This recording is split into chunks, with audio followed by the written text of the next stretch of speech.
Hello, my name is Adria Wilkins. During our session today, I would love for you to have some paper and a writing utensil. You may ask, what is that on your face? I don't know what you're talking about. Oh, these little thoughts that I'm having all the time that people don't even realize that we're thinking. Sometimes we even collect negative thoughts, like words that were spoken to us that hurt our feelings. Maybe we're thinking about our job constantly and worrying about that, or our health. Maybe we're concerned about a family member's health. You see, our minds are constantly thinking thoughts.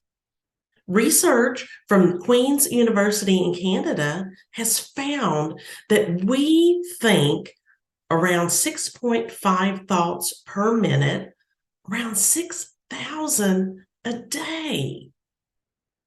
Our brains are constantly thinking of maybe our clients or family, or what about maybe we forgot to turn the oven off. Our minds, even while you're in this class, constantly has thoughts going in and out.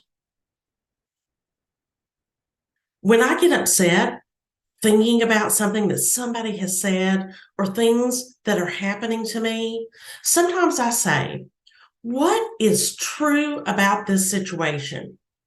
Sometimes I have to actually stop and say, okay, I am actually breathing right now. That is the truth. That's a great place to start, because if you're not breathing, you're not alive. We're going to be participating in several exercises in this session. And I want you to repeat after me. This session is all about me. It's important right now in your life to focus on yourself. That's probably why you came to this class, is for some self-care. So to get started, I want us to take 5 deep breaths. And I'm not talking about just a little, I'm talking about a deep belly breath in through your nose and out through your mouth. And I want you to do 4 more of those.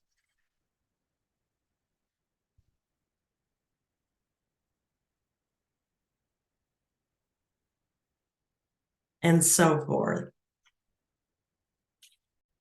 Mental well-being is as important to our self-care as taking care of our bodies. In fact, our mental well-being will enhance our entire well-being. I believe when our minds are free of all the stuff that we tend to fill our minds up with each day, that we will be better equipped to serve the people that we are working with.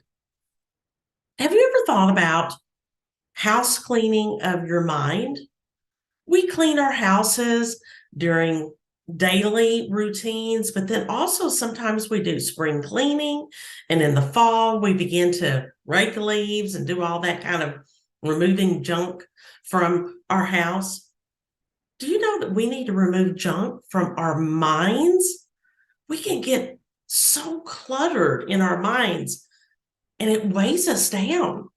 Just as we have to take the trash out every day or clean the garage, we have got to learn how to clean things out of our minds. We can free ourselves from negativity and open up ourselves to store memories that will bring us joy. So speaking of junk, how many of you have a storage unit, or maybe more than one? Did you know that there are over 48,000 storage units in the United States? And guess which state has the most? Yep, Texas, because everything's always bigger in Texas. I know, because I used to live there.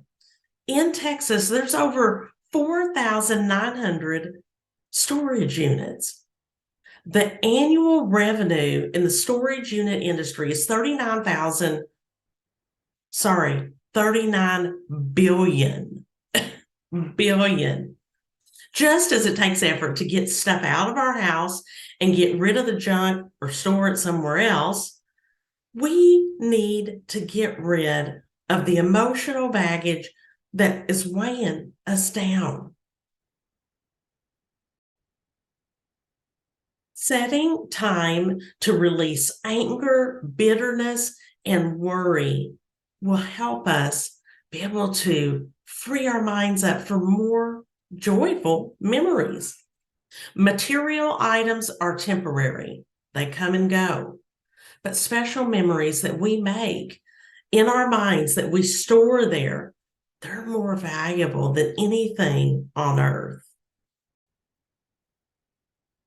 So here is our first exercise. We're going to do a brain dump. Have you ever heard of that?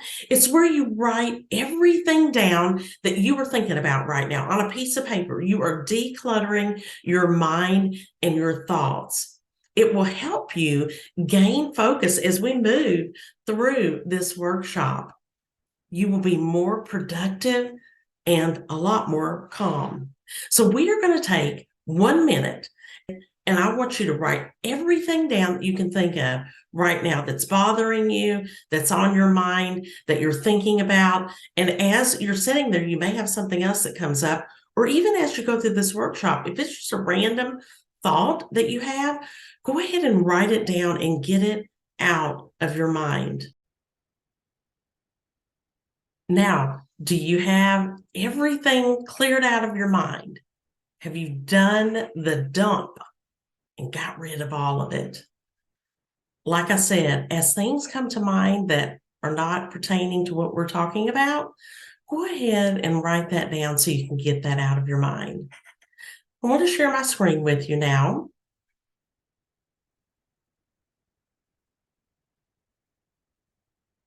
Today, we are talking about freeing our mind and embracing joy.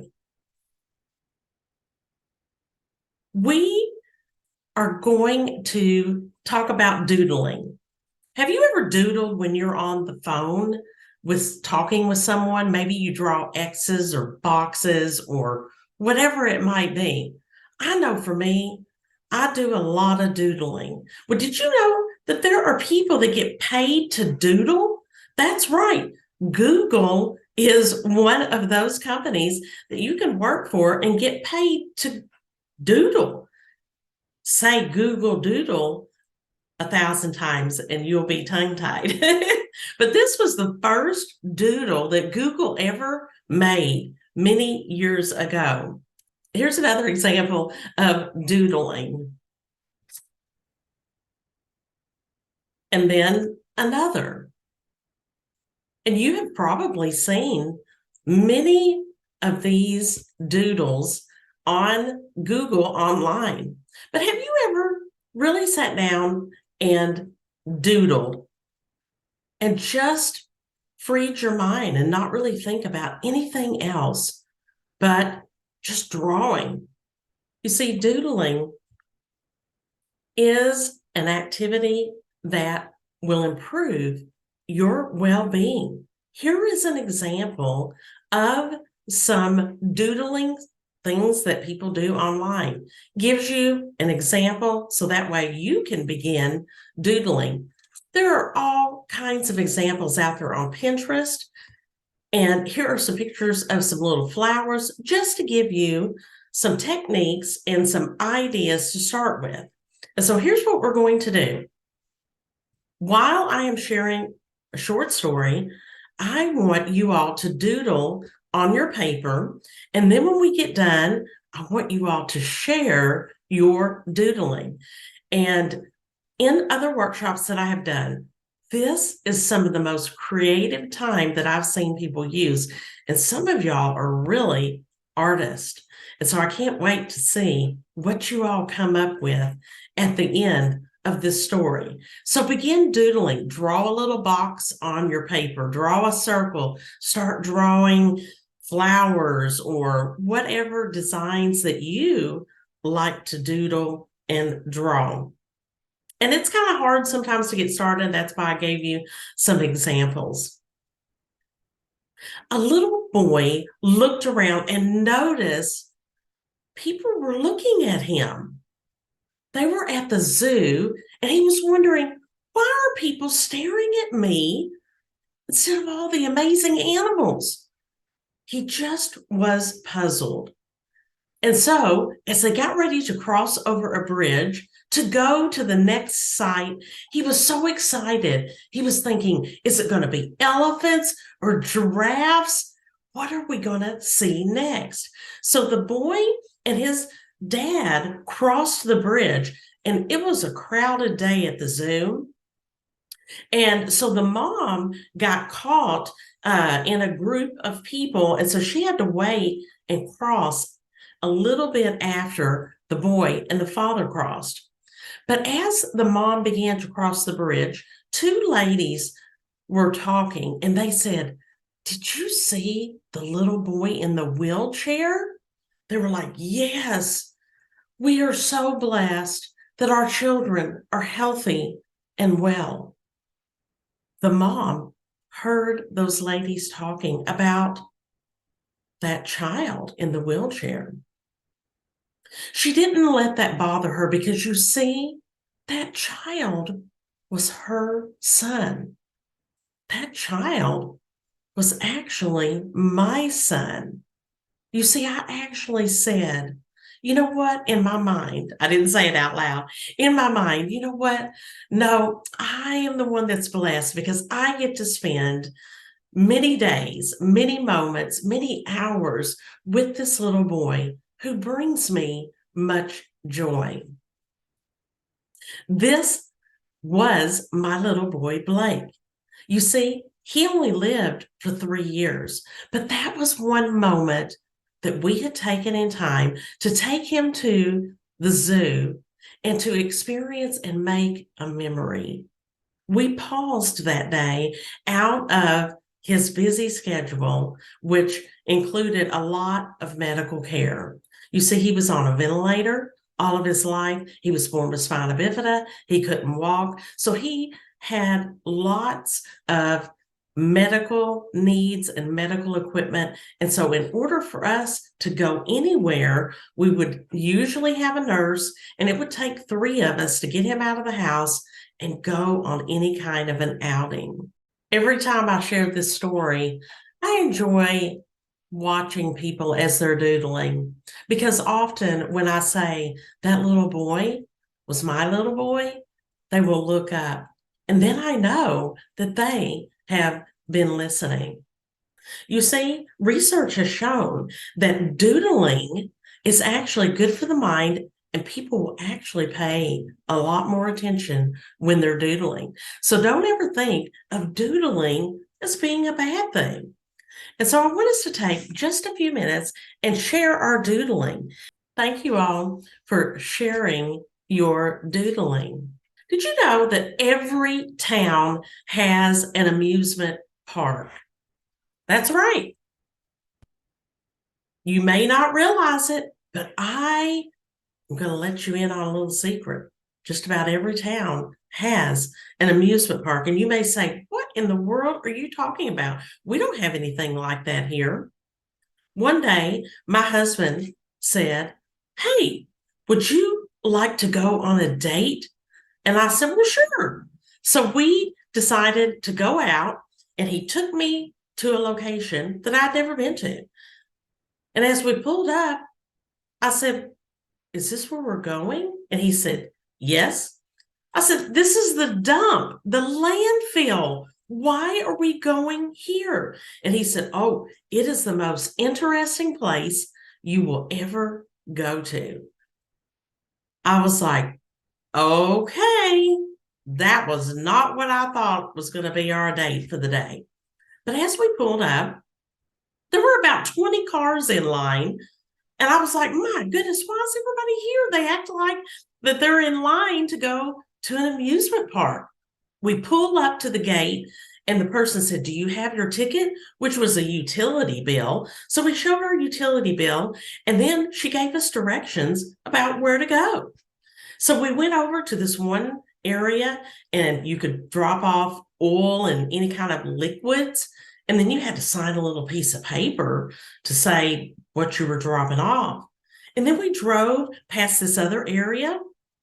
And my husband said, you can drop off couches and things that are still usable that you don't really want anymore.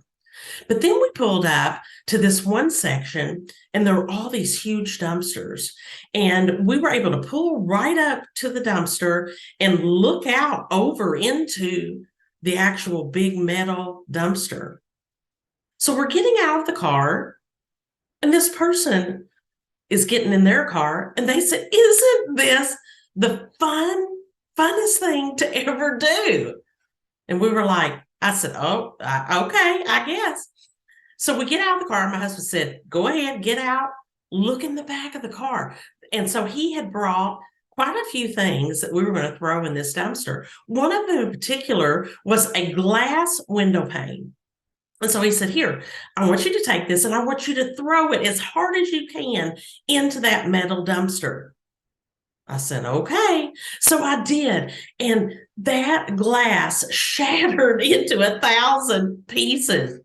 But it was exhilarating. And I said, oh, this is fun. What else do we have? And so he had a lawnmower. We threw that in. And it ended up being a lot of fun. And as we pulled away, I was watching people as they were throwing things into this metal dumpster. And I was just so surprised at how many people were smiling and enjoying themselves. And so I told my husband, I said, this is like an amusement park coming to this place. And he said, yep, it is a lot of fun. And so now, anytime my husband says, you want to go on a date? And I say, is it to the landfill? He said, yep. I said, I'm in. And my kids say, yeah, we want to go too, because it is a fun place. So I bet you have an amusement park in your town. And I would encourage you one day, gather up some junk that you don't want anymore and go to the landfill. You will find that it is the most freeing, joyful experience that you will have. So why do I tell you this story of the dump or the landfill? Because it truly ended up being a place of unexpected joy. There are things that we can learn about freeing our minds and embracing joy just by going to the dump. You see, in order to embrace something, you have to get rid of it. You cannot walk around with things in your arms if you want to give someone a hug. I was given this pillow and it says the word joy. If I am embracing this joy and I see a friend or a family member that I have not seen in years, how am I going to hug them if I am holding on to this pillow? If I'm embracing it, I've got to let go of it so that I can embrace my friend or family member. In order for us to embrace joy, we have to get rid of the clutter that's in our lives, in our minds, so that we can have room for joy. But I want to share with you that joy and happiness are two different things. Happiness comes and goes with whatever circumstances going on in your life. But joy is that deep down feeling. My joy comes from faith and believing in God. Where does your joy come from? So I want to give you an example of happy and joy. So for instance, if I were to go to the grocery store today and buy all my food and load it up and bring it home and put it up, that's not the most happy experience for me. It's a lot of work. But if I were to put all that up and the next morning I wake up and my refrigerator and my freezer has gone out and I have lost all of my food that I just bought the day before and put up, that would make me very unhappy. In fact, that happened to me a while back. And we had to put our food and stuff into coolers so until the repair guy could come. And we found out that it was going to be a couple of days before he could even get here. So we had to borrow some coolers and take some stuff over to my daughter's. I was not a happy camper. Those feelings came and they went. But let me tell you this, I still had joy deep down inside. And you know why? Because I took the time to stop and say, you know what? I am thankful that I had the money to buy those groceries. I'm thankful that I can go out and replace those groceries. And I'm thankful that I can hire someone to come and fix our refrigerator. So sometimes it is about changing our perspective and stopping and doing that pause and thinking about what is really making me joyful. Each of us has a story to share. We've all lived different circumstances. I don't know what you're dealing with today and what is going on in your job and your life, but I've learned some techniques that have helped me along the way. You see, many years ago, when our son Blake was born, I started journaling. I got this little journal from a hospital gift shop, and I began journaling the things that we were going through with our son. As I mentioned, he was born with spina bifida and other medical problems. He was also on a ventilator 24 hours a day, and we had home health care 24 hours a day in our home. And I began journaling the good and the not so good stuff in this journal so that I could have a record of it and look back and be able to share this with him and our family many years later. I learned through all of that journaling was a key to help me work through all that we'd been through and the grief that I was going to go through.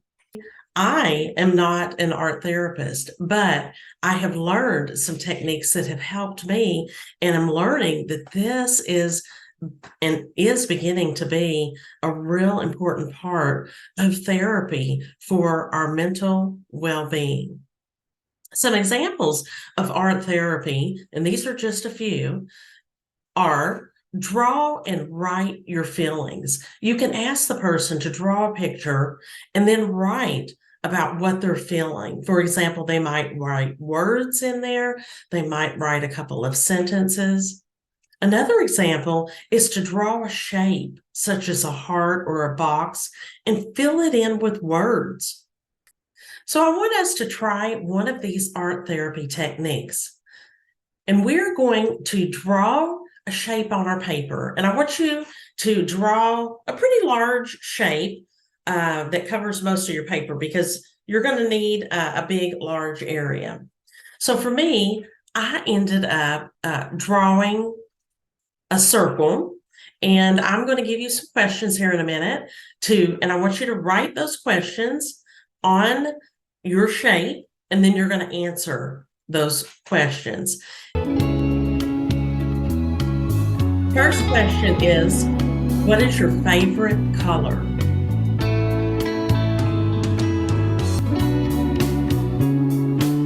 What is your favorite snack?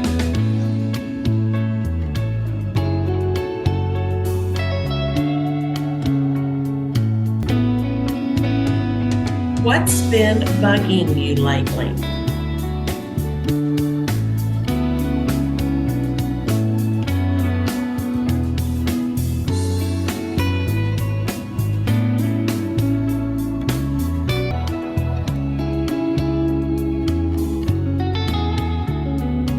Today, I am thankful for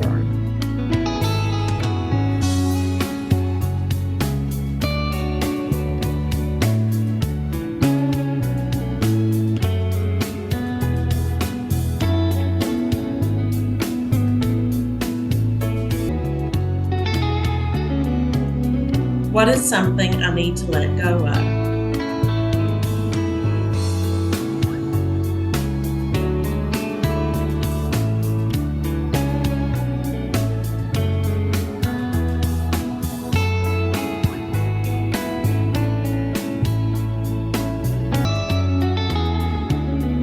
Name one thing you like about yourself.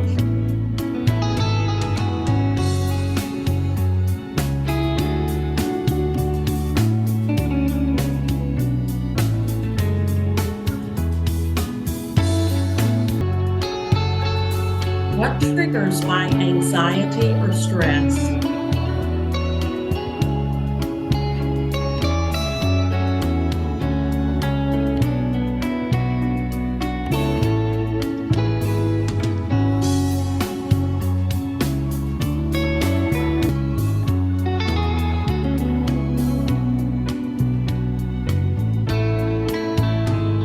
What does my perfect day look like?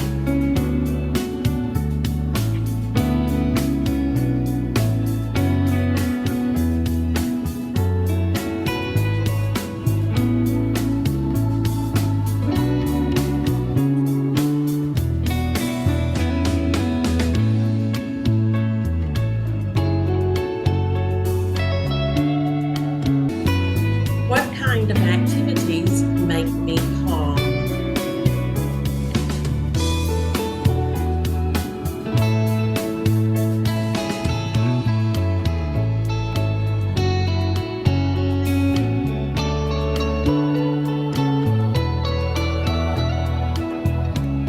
All right. I hope that you were able to answer all of those and that I gave you enough time. If not, you can always pause and go back on this video to get some of the questions. Years ago, I would teach people on the computer. Now, this might tell how old I am, but it was when some of the early days of the PCs and people were really getting into the internet. And I had clients that wanted to just learn some basics of how to save a file, how to get around on the internet. I had one lady that liked to play bingo online, and she just wanted me to come and sit with her and show her how to do that and to use it. Well, I told them that on occasion, they need to do some house cleaning of their computer. They need to delete some files. They need to do a little cleanup, just like we have to do in our homes, but just like we've talked about today, in our minds, we need to do some house cleaning.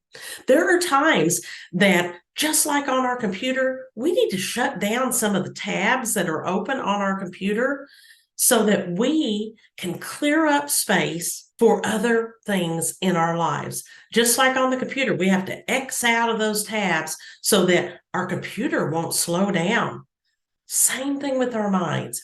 We might need to shut down and say no to some areas in our lives that are not as productive for what we need to be doing or what we're passionate about. It's okay to say no. Almost everything will work again if you unplug it for a few minutes, including you. And that's a quote from Anne Lamott. Share one more PowerPoint with you. And this is my information. If you want to contact me, my email is here and my website, and that will share with you some things about me and who I am and what I do. I am a professional speaker and author and podcaster.